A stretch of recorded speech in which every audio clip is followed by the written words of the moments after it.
बिहार में जो अभी चल रहा है उसमें सबसे ज्यादा फायदा बीजेपी को होते दिख रहा है। आइए जानते हैं कि बीजेपी ने कितने जबरदस्त तरीके से नीतीश कुमार को खुश करके अपने लिए बिहार में राज करने का रास्ता क्लियर कर दिया। अभी तक जितना बार नीतीश कुमार ने पाला बदला, आप लोग तो उनको पलटू राम कहते हैं, बट इसका एक रीजन होता था। नीतीश जी के पास सीट कम था तो कभी राजद उनको हरास करती थी, कभी बीजेपी हरास करती थी, और नीतीश जी बहुत डोमिनेंटली रूल किए बिहार में। उनको ये 7 से 8 साल में बहुत ज्यादा परेशानी का सामना करना पड़ा, जिस कारण वो पाला बदल रहे थे।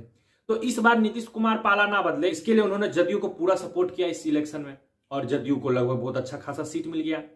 और उसके बाद जदयू ने बाहर से विधायक लाना शुरू किया, कुछ कुछ अलग अलग पार्टियों से, कुछ निर्दलीय से अपना संख्या बढ़ाना शुरू किया। तो बीजेपी ने इसमें कुछ नहीं किया, बीजेपी ने उनको अपना संख्या बढ़ाने दिया, क्योंकि once Nitish Kumar get comfortable तो उनके साथी पार्टियों के लिए अच्छा होता है। जहां वो अनकंफर्टेबल फील करते हैं वो पार्टी छोड़ के भाग जाते हैं। तो जदयू को जान के अपना नंबर बढ़ाने दिया गया। अब नीतीश कुमार कंफर्टेबल हो गए, क्योंकि उनका सीट लगभग बीजेपी के बराबर था। अब जैसा कि आप लोग देख रहे होंगे, नीतीश कुमार का एज थोड़ा बढ़ रहा है, और नीतीश कुमार भी ये जानते हैं कि समय के साथ, आज से 4 साल 5 साल वो मुख्यमंत्री हैं, उसके बाद वो मुख्यमंत्री बनने लायक नहीं रहेंगे।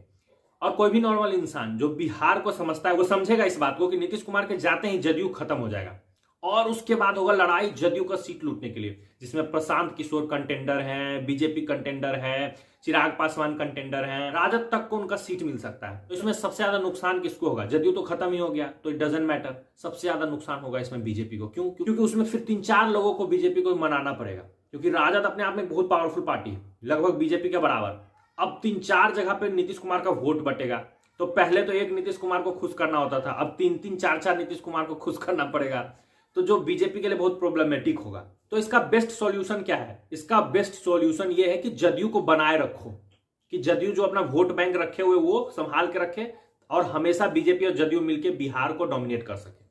तो ये संभव होगा कैसे? जदयू में बाकी को नीतीश कुमार बढ़ने देंगे नहीं, क्योंकि वो फिर अनकंफर्टेबल फील करने लगते हैं। आपने देखा होगा जदयू में जिस जिसको नीतीश कुमार ने बढ़ाया है, उसके बाद 1 से 2 साल के अंदर उसको निकाल दिया है। तो और किसी नेता के साथ तो ये किया नहीं जा सकता है। तो बचा बस एक ऑप्शन, उनका बेटा निशांत। बीजेपी ने पूरे अलग तरह से अंदर से निशांत को लाने का काम करना शुरू करवा दिया, और जदयू तो चाहता ही था कि निशांत आए, क्योंकि और किसी को नीतीश कुमार आने नहीं देंगे, और नीतीश कुमार के बाद पार्टी खत्म हो जाएगा। तो कोई भी पार्टी चाहेगा कि भाई हम लोग जिंदा रहें। तो आगे क्या होगा? आगे भी निशांत जो है वो 38 डिस्ट्रिक्ट में घूम रहे हैं, और वो बिहार भ्रमण का बात कर रहे हैं। अब वहां से घूम के आएंगे, उसके बाद अलग अलग जो भी नेता पॉलिटिकल बयानबाजी करता है वो भी करेंगे।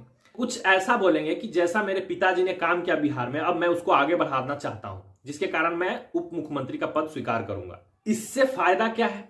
इससे फायदा यह है कि नीतीश जी तो कहीं भी मुख्यमंत्री बनने लायक थे, राजद में जाए या बीजेपी के साथ जाए, कोई भी उनको मुख्यमंत्री के पद से हटाने का बात नहीं करेगा। अब चूंकि निशांत जी आ गए हैं, तो वो राजद के साथ नहीं जा सकते हैं, क्योंकि अब जो राजद है वो मुख्यमंत्री निशांत जी को बनाना नहीं चाहेगा, और उप मुख्यमंत्री का पद तो ऑलरेडी बीजेपी दे ही रहा है।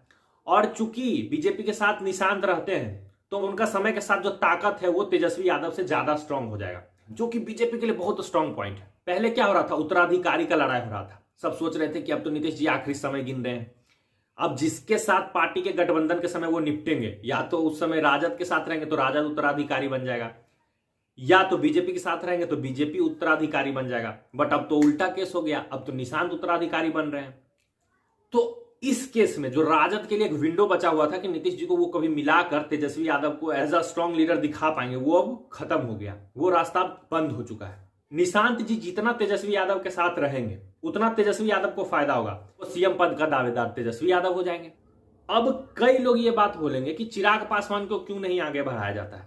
तो भाई साहब, चिराग पासवान है अलग पार्टी के, और उनके पिताजी कई बार राजद से गठबंधन कर चुके हैं, और अभी नरेंद्र मोदी के वो हनुमान है, और आने वाला जो कभी बीजेपी का दूसरा कैंडिडेट होगा उसके लिए वो हनुमान रहेंगे, इसका कोई गारंटी नहीं है।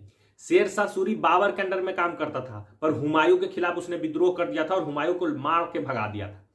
तो वही हाल हो सकता है चिराग पासवान के साथ। अभी तो वो बीजेपी के हनुमान हैं, पर वो नरेंद्र मोदी के शासन में, कल को नरेंद्र मोदी नहीं रहेंगे तो वो बगावत भी कर सकते हैं, तेजस्वी यादव के साथ मिलकर कुछ भी कर सकते हैं।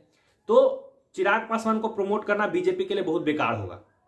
तो उसको प्रमोट करो जिससे जो तुम्हारा सबसे ताकतवर दोस्त है वो खुश हो जाए, जैसा कि नीतीश कुमार। और इसमें एक और फायदा है कि अभी सबसे कमजोर निशांत कुमार है इस सेंस में, क्योंकि उनका कोई पॉलिटिकल अनुभव है नहीं, तो 10-12 साल तक उनको शांत बिठाया जा सकता है।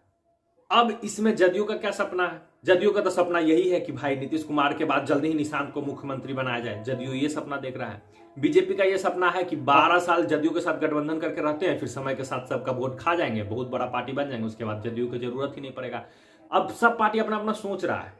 अब तो समय बताएगा कि जदयू अपना जो सोचा वो कामयाब होगा कि बीजेपी जो सोचा वो कामयाब होगा। बट बिहार में एक बात तो कंफर्म होगा कि अब 15 साल बिहार में बीजेपी को कोई हिला नहीं सकता है, बशर्ते हमारे नीतीश बाबू फिर से अनकंफर्टेबल फील करना शुरू कर दें और कुछ खेला कर दें तो अलग चीज है। वीडियो अच्छा लगा तो वीडियो को लाइक और शेयर कर देना और चैनल को सब्सक्राइब कर देना ताकि अगला वीडियो में फिर से हम लोग मिल सकें।